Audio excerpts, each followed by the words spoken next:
ป้าทุกคนเอ้ยบ่าวสู้เป็ดเอียงดีซึ่งมันงวยๆเงา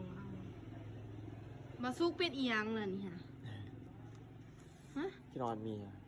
คิดฮอนเมียคิดฮอนผู้ใด ก็เกิดนางริม คิดฮอนนั่งริม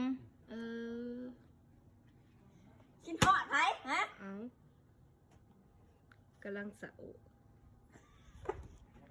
เอาอย่าได้อย่าเฮ็ดเมียได้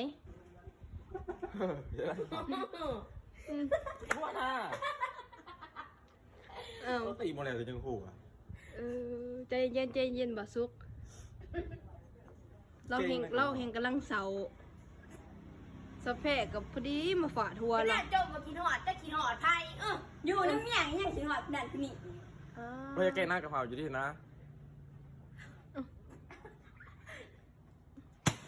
อยู่ที่นะจะแกงนะครับ ใจเย็นที่หน้ากะเพรานะแกงกะเพรา เอ้าเจ้าไปตีเราวันเราหายแล้วเรากำลังเสาคักเบิ่งผัวเรายางโค้งไปทำหมดละ